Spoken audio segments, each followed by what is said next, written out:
Hi. What's up?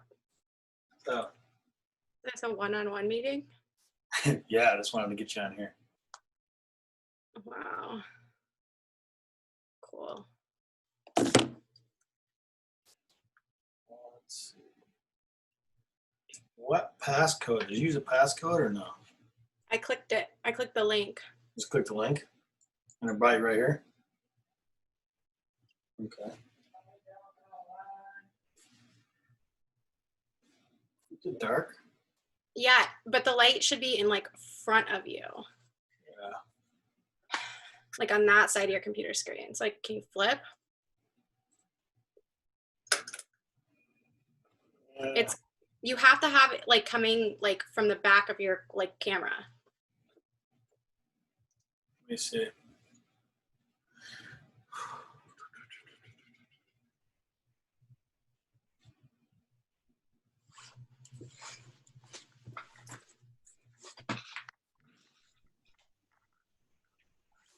So, Brandon, Hey, what's up? what password did you put in? The one that was on Instagram. Yeah, mine's wrong. Hold on a second. What the fuck is going on with this thing? That happened last week too, right? Yeah.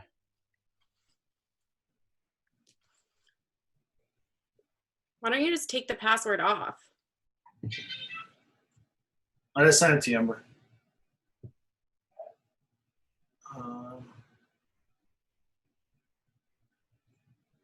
Yeah, I'll have to figure that out. I don't know what's going on.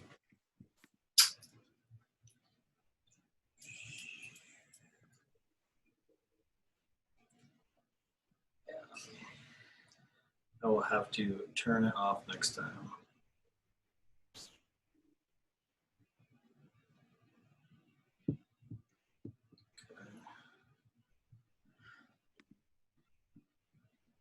I think you can do it now.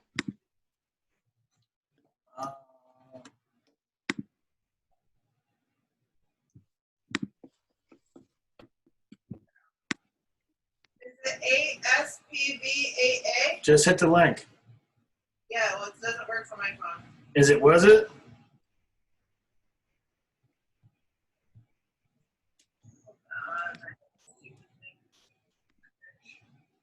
Oh, it's because that's a capital S. It's not supposed to be capital. Small S? Yeah, in Instagram I put capital S on accident. Okay. Oops. Gosh. Technology.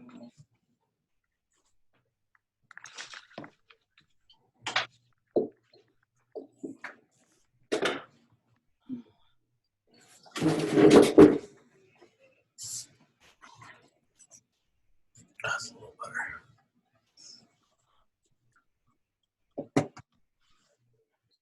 Okay.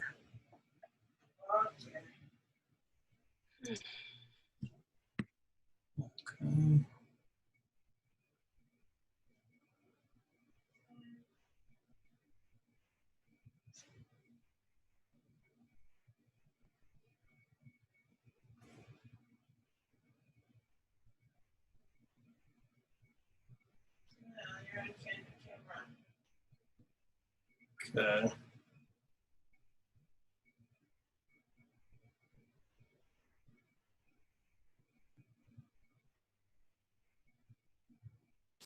It's always something each week. Something.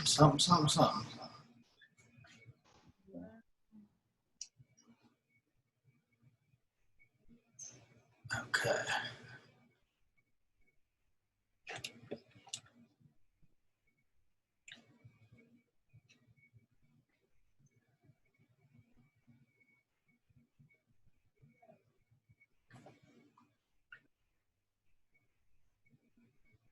All right. Amber, hit mute on yours.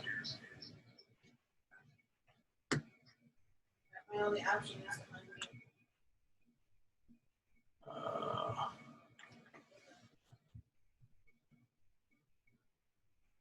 It's going to echo the whole time.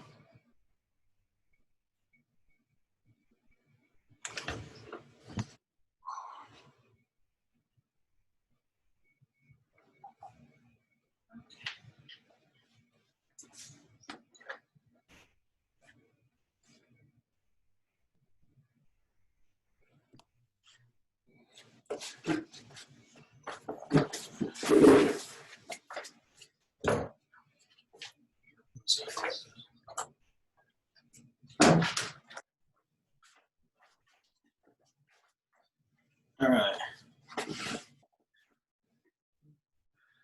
So,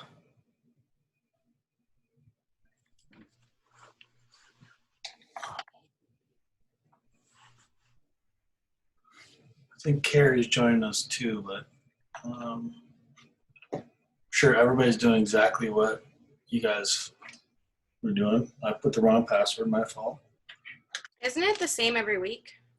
Yeah, but I posted it in Instagram. I typed it wrong, put a capital S. So Mm. you guys are only doing what I give you, right? So I just sent you the link, so I know.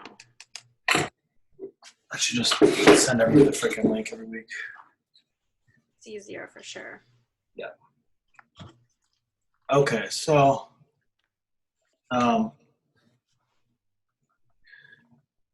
this week I wanted to talk about. I'm having like a lot of conversations with. You know, now that I'm in New York, obviously, I don't know if you know that, Brand. I think I told you last week. And you know, having much more time on my hands, I've been seeing a lot of old friends from where I grew up. I've been talking to a lot more people on the phone that I've never just really spent the time to talk to, or working a lot. Just I've been connecting with a lot more people in my life. I'm just kind of finding like a common thread, and I know it's obviously because of what's going on right now with COVID and everything, but the message is coming through strong to me. That's like everybody is suffering.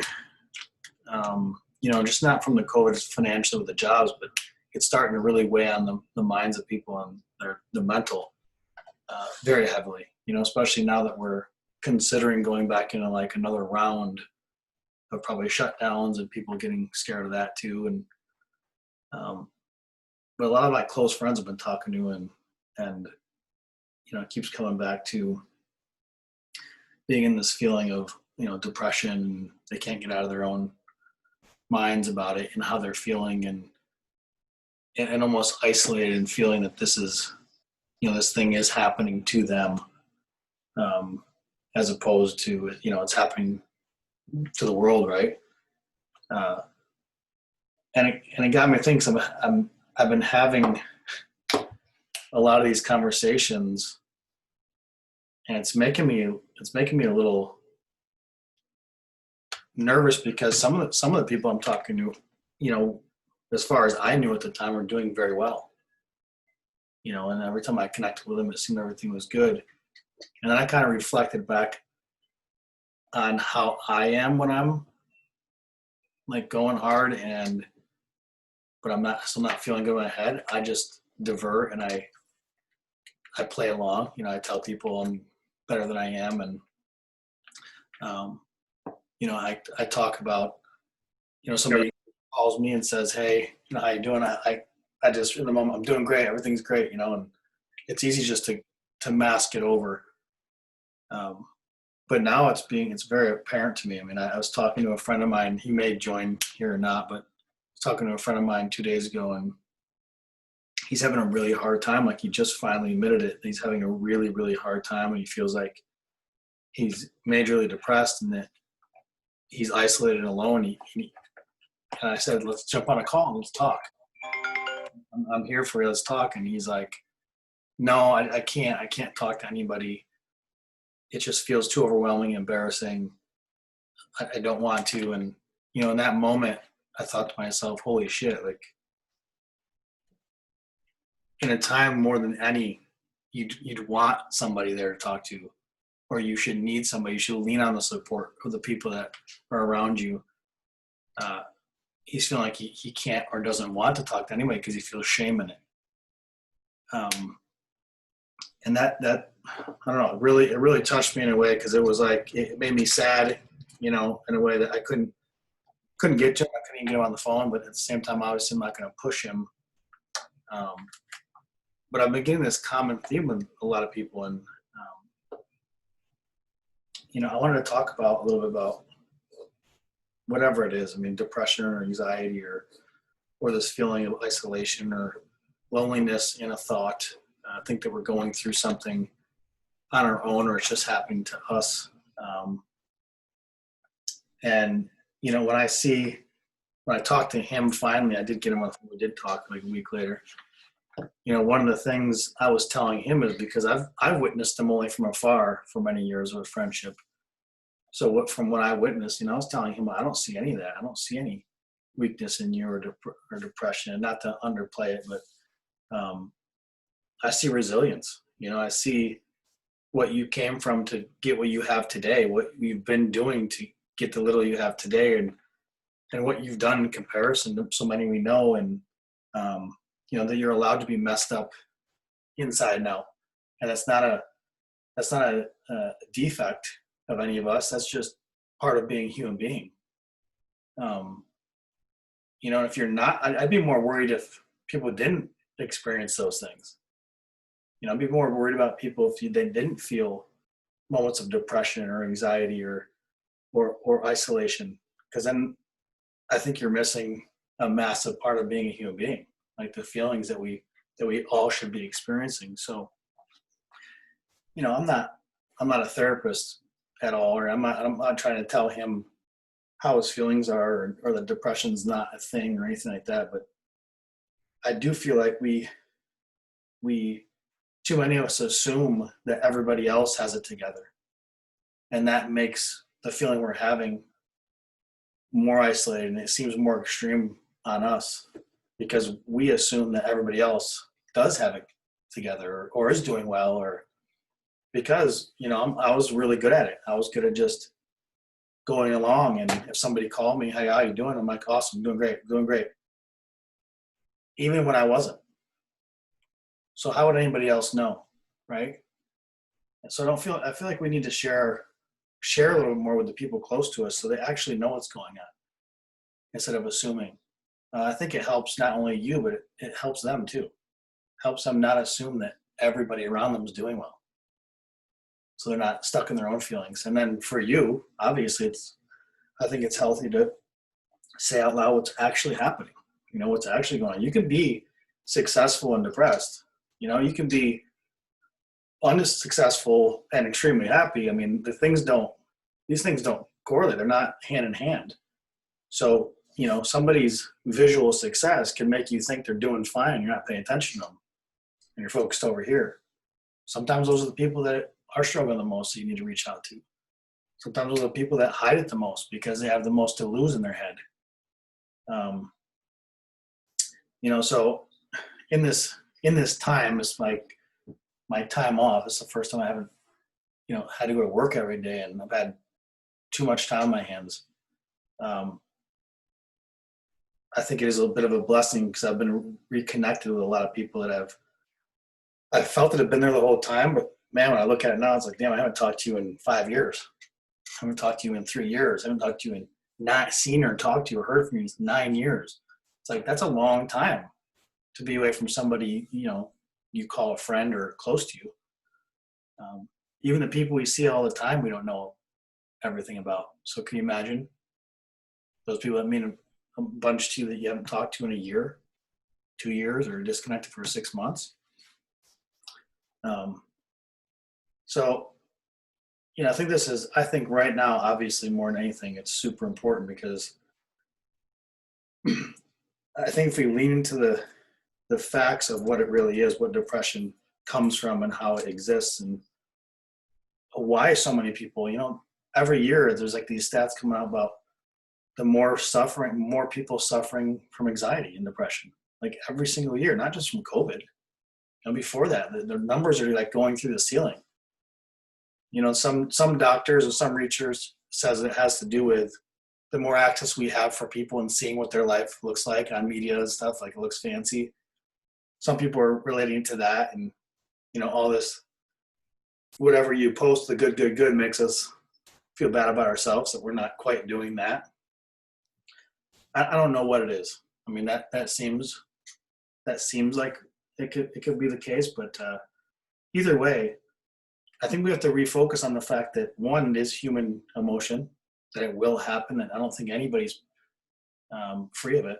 I don't think anybody in life will be free of depression or anxiety at some level, or isolation at some level. I think there's severities of it, but you know, for me personally, I think this can be true for a lot of people. Is I think suffering is literally our ultimate teacher. It's necessary, right? I mean, can you imagine if everything was good all the time? Like every moment you wish for something, you're like, hey, I hope tomorrow this happens, and yes, all bing, bing, bing, bing. And then you make a new list, like bing, bing, bing, bing. It just always goes right. I don't even know what that would look like. You know, what would a world look like if everything we ever thought about and wanted just was happening over and over and over. Good.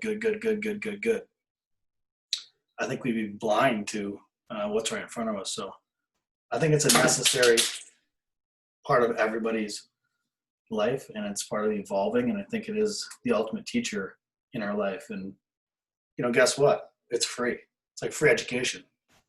Like you don't have to pay for that. It's like you're guaranteed to have suffering. You're guaranteed to have downtimes. You're guaranteed to have these moments, and those moments are the ultimate teacher. They're going to teach you, and you're going to pick a path one way or the other. So, you know, my challenge is to like, how do you get close ones to realize that? Because when you're in the moment of the down, the low, you know, the valley, it's really hard to hear anything. You know, it is hard to hear anything. It's hard to even hear, you know, God's word sometimes. You know, like it's just hard because you're so into the dark moment of what's going on with you, and that you're not good enough, and you're not worthy of love from anybody. So it's really hard to hear. And it's, you know, when a friend tells you good things, it's almost watershed. So like I'm challenged right now with the,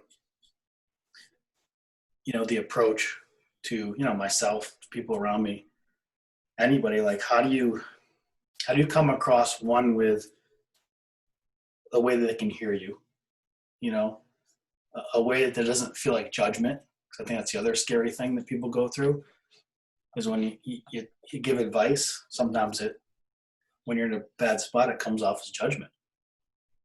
And again, it becomes hard to hear.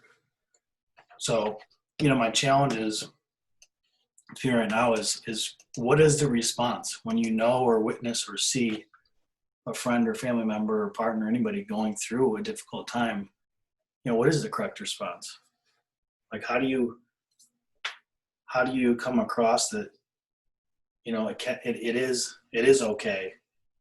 You know, we all go through it. Is it sharing your own experience? Is it giving them things to do? I mean, I don't really know the answer, but I know it's important that we change the words with different meanings, that depression isn't such a bad thing, right? Like it shouldn't have a bad connotation to it. It's a natural thing, just like happiness, you know? So the Lord, I mean, I was going to read a thing here. The Lord himself goes before you and will be with you. He will never leave you nor forsake you. Do not be afraid. Do not be discouraged.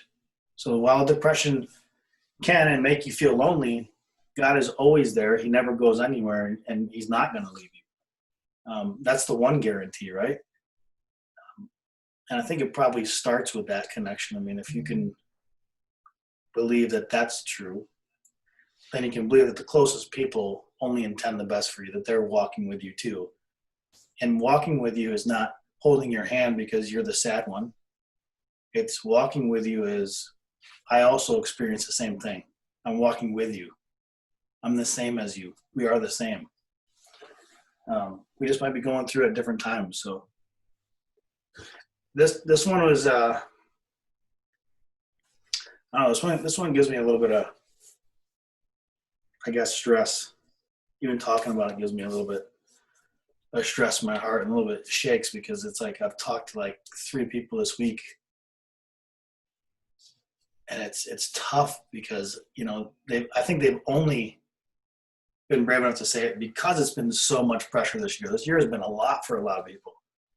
You know, hopefully hoping that it would be over in 3 months, hoping that it'd be over in 4 months, hoping to be over in 6 months. It's going on a year. You know, coming up on a year of this, like this time where we still don't know what exactly is going on. So I think people are really in a tough spot. I think they need strong people more than ever in their life, and that's our duty. I think when we're feeling okay, you know, like we have the right to be in that moment too. But while we're feeling good, if you're having a really good day, it might be a great day to call like 6 people. You know, share some of the energy, pour out into them a little, pour into their cup a little bit. Because I think if we can all think on the days that you have that you feel terrible, you don't want to talk to anybody, and maybe you want to lay in bed a little longer. I think everybody's been in those feelings. You don't want to be alone. You know, it feels like that's what you deserve at the moment. So I'd encourage everybody to, you know, I'm trying to do it now. I'm trying to use my time as a blessing, and, you know, I'm having a good day. Try to call a bunch of people and just talk. Not advice, not therapy, not, you know, hey, are you depressed? Let's talk about it. Just talk about some good energy shit. You know, so hi Lolly. Hello. Sorry about tardiness. You know how I roll. You're all good. You're all good. But so what's going on? We're talking about what? So we're talking about just the state of mind. You know, it's really taxing on people right now, especially. You're going through another maybe round of closures and what's going on. People's mental health, really. I just was telling him I've been talking to a lot of people, reaching out to a lot of people in my life, and it keeps coming up the same thing with some people really suffering mentally and feeling depressed and feeling trapped and isolated, and that there's no end to this for them, this feeling. So I was talking about, you know, what our job is when we're having good days, or we're feeling better, or, you know, you're a high energy person, you know, to be able to, what's our responsibility to the people around us to give some of that away, you know, and make them feel like, you know, depression, isolation, these things aren't negative. They're just part of life. We all have it. We all have moments. Some are longer than others, but you know, how we can turn what we think is a negative today into a positive, or just hey, it's just normal. Mm-hmm. You know, everybody has these feelings. You know, in regards to that, there is a lot of people that are like, you know, I have a lot of friends that are single and everybody had to be isolated and things like that. But what we started is like a WhatsApp group, and we just kind of randomly, we say good morning, we share our days, adventures, or if we have a question about anything, I could easily just go to this group and ask if anybody knows, and I get all kinds of answers and things like this. So this what we're doing here now is amazing. But when you actually create a group that you can, I guess, reach out at any time, it's also like very beneficial for some of us that are kind of lonely out here. Yeah, no, I love that. I mean, I think, I love my job and everything, but it always seems like I'm by myself because I'm in a room, and it's not always about talking. It's about just being quiet and, yeah. and resetting. So I need to let all that energy out. Yeah, you need to be poured back into too. You're usually the one giving it out, right? Yep, that's right. But I love what I do, and it's amazing. But yeah, these groups are pretty awesome. It's almost like little clubs, because I'm in a Does everybody have a group that they like regularly kind of just like, even if it's just funny pictures you send, or does everybody have like kind of that group that you go to? Yeah. or jokes or like just whatever, like really, and of course staying positive and things like that. I have probably too many of them. Some aren't very productive, but anybody have anything they want to share on the subject today? I mean, anybody want to say anything? No.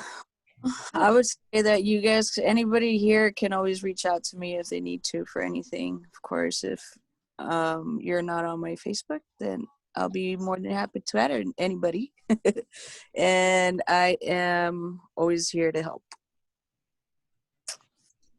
I love it. Thanks. I love you. I think I was muting myself. Sam. That makes sense. Go ahead, Carrie. Were you gonna say something or no? I was just going to say something that's been really helpful to me that I heard a long time ago was, that we have a tendency to compare like what we're feeling inside to other people's outside. So what we see on the outside, we kind of think like, oh, they have it all together, and like I feel terrible about myself, and it's not the same. I mean, it's like that apples to oranges thing, like what you see is not what somebody's feeling inside. And so also, I think you're the best about, when people say like, how are you? And you're like, I'm great. You always say, are you? Like, are you really? Like what, and so that's kind of a good, I think, some people ask how you're doing. They don't really want to know. But if you let people know that you really care and you really want to know, then that's maybe sometimes easier for people to open up, and really let you know. Yeah, I'm glad you brought that up. You just reminded me of that. It's funny that I do that because I'm pretty bad at it myself. Amber, for a long time, because she always usually knows what's going on with me with something. So when she calls me, I'm always like, yeah, I'm doing good. Everything's great. And then she'll be like, okay, well, just, let me know when you actually want to talk about it. Yeah, I got it. Yeah, no, it's not. Yeah. And I think that's probably where I picked up some of that. But it's funny that I use that because I'm not very good at it. You're the best at like getting it out of people. Yeah. Though. Yeah. And I need to turn it around on myself, I think, a little bit. That's good. But that's a good point. She brought that up. I liked it. I would use that on anybody. Anybody should use that. Like when somebody gives you the canned response, I always say, because you always get that. Everybody's like, hey, how you doing? Good. These conversations we have every day that are just the same. Yep. Hit them with a question right after it. Right. Because they're going to be, most of the time they're thrown off because it's like walking and talking. You're not even engaged. Most of the time they're thrown off, and you'll get more out of them, For sure. You going to say something, Amber? I was just going to say to Carrie, I love that she said that it's so important because we don't know what's going on with anyone, and our masks are really strong. There's that Beatles song, Eleanor Rigby, and when somebody comes to the door, she puts a mask that she keeps in a jar to answer the door, and we spend so much time constructing our masks so that we can just survive and sleep through the night and deal with all the different emotions and things that we're all carrying on our shoulders every day. And yeah, it's always, I love that what you said about just asking the next question when in the classroom, and we asked was with healing if we did some kind of hands-on healing or something, and they just say fine or something. It's like, well, let's work for like maybe another adjective, give me something a little bit more, just to so that they know. I think that people open up when they feel like someone's actually interested, and most think that nobody else is interested if it's bad news or if it's sad. Yeah. And that's why people don't share, is because, well, I'm considering, just laying here for the rest of my life or whatever it is. It's crazy. And you see, I wrote. Yeah. Amber just wrote in the chat. Yeah, perfect. In the chat there, Amber just wrote a little paragraph. It's interesting, Amber just said about the nobody wants to talk about the bad news, but, most of our actual news that's on TV that we listen to is bad, which is crazy because they know the formula of it. They're not stupid. More people pay attention when there's bad news on because there's a feeling of something happening to somebody else. It's not to me. It makes me feel a little bit better. Or the whole thought of misery loves company. But it's interesting, we don't share. Like, we like watching it, but it's like we don't share it when, it's a very interesting dynamic to me. So I think a lot of people are learning right now in this moment because of what was forced on us. They are learning to open up a little bit more. I've had way more people open up and share. And I think it's probably out of a little bit of fear as well. And, but I don't care. Whatever forces it to happen, it needs to happen, period. And more people need to feel comfortable with sharing. Brandon and I was nice because actually Brandon and I keep messing up these links, but Brandon and I were the only two on last week because I couldn't get my connection on and I sent the wrong freaking password out. And he's the only one that always checks me on it. So it was just him and I talking, but we were talking about the vulnerability that exists today is almost necessary, especially when like people are looking at you. And the whole thing that happened, I'm sure Carrie, I don't know if anybody else knows, but with Carl Lentz and him getting caught up in his own lifestyle and being disfaced to his wife, and him coming out and really having to own that. It's got to be, one, massively difficult, right? In his position. Two, the judgment that's going to come his way. But to me, it was important that he even did it. Like, he could have easily just got fired from the church. It could have been news article everywhere, and he couldn't have said a word and just gone about his business or tried to disappear or whatever. But look, regardless of what he did or didn't do, I don't know, but he came out and owned it. And I think that's important. And he's going to have to own it every single day until it's fixed in his family. But that's what I'm talking about. I think it's always been like deny all the bad things in your life, right? You don't want to share any bad things. But I think the only growth happens with the bad things. It's almost better to share those with people so you have this support group like we have, like saying, that's actually not that bad. Me too. Like, I've done that too. Or and then so we can learn to be like, dang, it isn't that bad. It's just I stumble a little bit. I'm gonna get back up and keep rocking it, man. Like, and do it better than I did. Like, all those things that led me to the mistake, how can I tweak it to avoid the mistake? I think what's really different about this generation now, Michael, is like, I think one of the reasons that a lot of this generation buries like our complaining sense, at least the self-aware folks out there, those of us who are trying to kind of raise our vibration, we all come from that generation of people who, grandma and everybody used to talk about like all the bad things. Like, everybody was like Aunt Jenny's goiter, and like all they talked about was like what was wrong with everybody else in the family.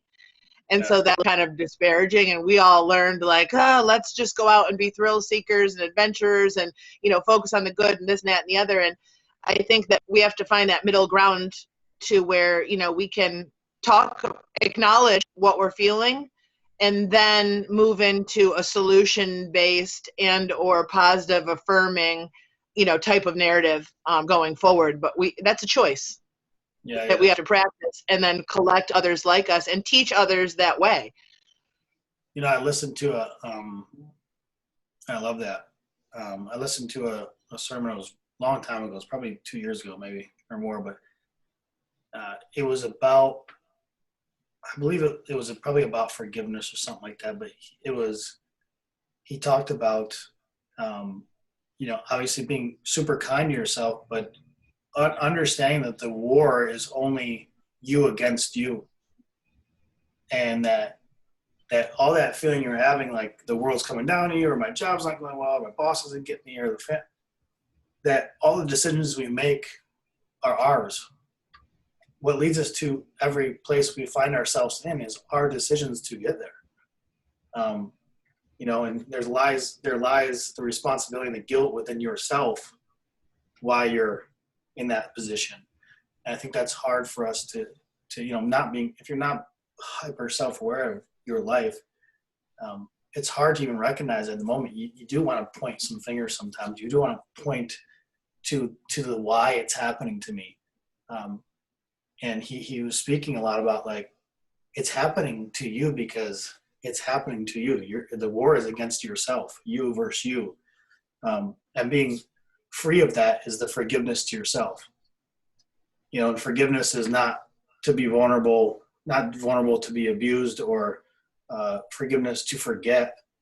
That's not the point of forgiveness. It's to be okay with what you're going through, right? You can be depressed. You can have moments. It's how you come out of them, how you allow yourself to have people come close to you and help you through it. We're stronger with numbers, like lonely is a hard thing.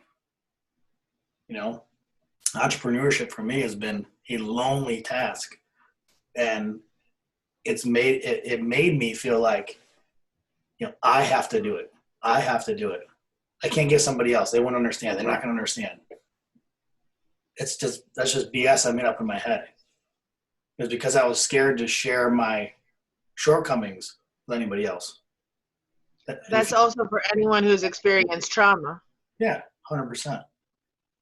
So anyway, I just want to keep these conversations going. I think it's important to take what we've thought in the past as words of being negative or bad, or these things. We got to flip them upside down, because it's just part of the whole entire journey that makes us the best we want to be to ourselves in our own heads and our own hearts.